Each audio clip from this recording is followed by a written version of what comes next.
Hello. कैसे हैं आप सभी। आशा करती हूँ कि आप सभी अच्छे होंगे और मैं भी ईश्वर से आपके अच्छे होने की कामना करूँगी। तो चलिए, सरिता हिंदी क्लासेस में एक बार फिर से आप सबका स्वागत है। और आज हम देखेंगे सूरदास पाठ के क्वेश्चन आंसर, क्योंकि इससे पहले हमने 6 नंबर तक के क्वेश्चन आंसर कर लिए थे।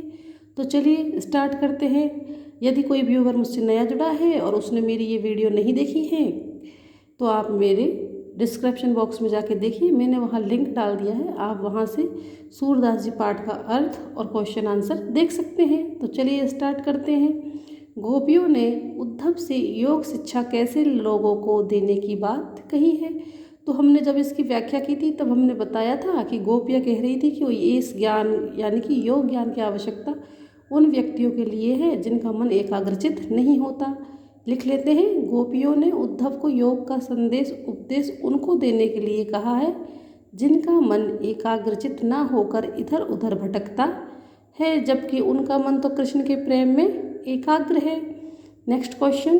प्रस्तुत पदों के आधार पर गोपियों का योग साधना के प्रति दृष्टिकोण स्पष्ट करें। क्वेश्चन का इजी अर्थ देखें तो वो ये कहना चाह रहे हैं कि गोपियाँ योग साधना के बारे में क्या सोचती हैं, बताइए। तो देख लेते हैं। गोपियों को योग संदेश निरर्थक लगता था। उनका मानना था कि योग शिक्षा की आवश्यकता उनको है जिनके मन चंचल होकर इधर उधर भटकते रहते हैं, जबकि उनका मन तो भगवान कृष्ण के प्रेम में एकाग्रचित है। पॉइंट 2। गोपियों का मानना था कि उद्धव का योग संदेश कड़वी ककड़ी के समान है जिसे खाना उनके लिए मुश्किल है। नंबर 3। उनके लिए तो योग किसी बीमारी के समान है जिसके बारे में उन्होंने पहले कभी नहीं सुना था। अगला क्वेश्चन। गोपियों के अनुसार राजा का धर्म क्या होना चाहिए। तो इसका उत्तर बड़ा ही स्पष्ट है कि हर एक राजा को सिर्फ भगवान कृष्ण, हर एक राजा को अपनी प्रजा के हितों का ध्यान रखना चाहिए और उन पर अत्याचार नहीं करना चाहिए। तो क्या कह रहे हैं। गोपियों के अनुसार एक राजा का धर्म अपनी प्रजा के हितों का ध्यान रखना होता है, ना कि उन पर अत्याचार करना। Next question. गोपियों को कृष्ण में ऐसे कौन कौन से परिवर्तन दिखाई दिए जिनके कारण वे अपना मन वापस लेने की बात कहती हैं। तो हमने अंतिम पद में पढ़ा था कि गोपियाँ कह रही थी कि भगवान कृष्ण पहले ही बहुत चतुर थे, बड़े बड़े ज्ञानियों के साथ पढ़कर वे और चतुर हो गए हैं, उन्होंने राजनीति सीख ली है। वे पहले हमसे बहुत प्रेम करते थे, प्रेम का बदला प्रेम से देते थे, लेकिन अब वे ऐसे नहीं रहे हैं, इसलिए हमें अपना हृदय वापस चाहिए। तो वही क्वेश्चन है, अब इसको हम लिख लेंगे। गोपियों को कृष्ण एक चतुर राजनीतिक लगे। वे कहती है कि कृष्ण ने राजनीति सीख ली है और बड़े बड़े ग्रंथों को पढ़ने के कारण उनकी बुद्धि भी बढ़ गई है, जिसके कारण वे और अधिक चतुर हो गए हैं। पहले वे प्रेम की मर्यादा को समझते थे और प्रेम का बदला प्रेम से चुकाते थे, लेकिन अब वे भी प्रेम की मर्यादा को भूल गए हैं। नंबर 2 पॉइंट देख लेते हैं। पहले कृष्ण दूसरों के हित और कल्याण की ही बात सोचते थे और लोगों को अन्याय और अत्याचार से बचाते थे, लेकिन अब वह सिर्फ अपने बारे में सोचते हैं। अंतिम सबसे ज़्यादा बुरा उन्हें यह लगा कि कृष्ण स्वयं नहीं आए बल्कि योग संदेश के साथ उद्धव को भेज दिया। अगला क्वेश्चन। गोपियों ने अपने वाक चातुर्य के आधार पर ज्ञानी उद्धव को कैसे परास्त किया, उनके वाक चातुर्य को स्पष्ट करें। तो देख लेते हैं इसमें गोपियों के वाक चातुर्य के लिए कौन कौन से पॉइंट यहाँ पर आए हैं। गोपियों ने अपने वाक चातुर्य के आधार पर ज्ञानी उद्धव को परास्त कर दिया। उनके वाक चातुर्य की निम्न विशेषताएं हैं।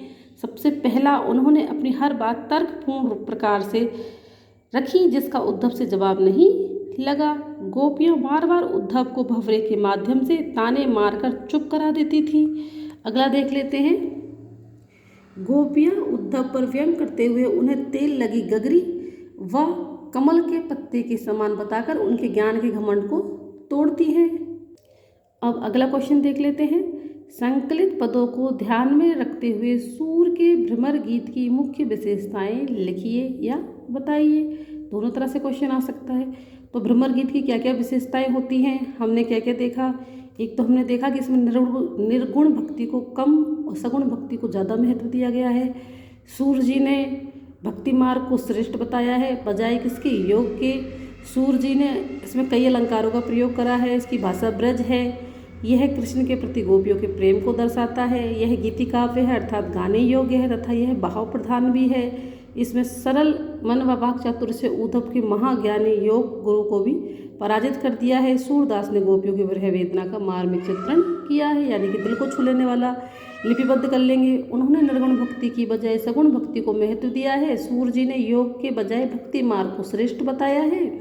सूर्य जी के भ्रमर गीत में उपमा, अनुप्रास, अतिशयोक्ति, रूपक व विभावना जैसे अलंकारों का सुंदर प्रयोग किया गया है।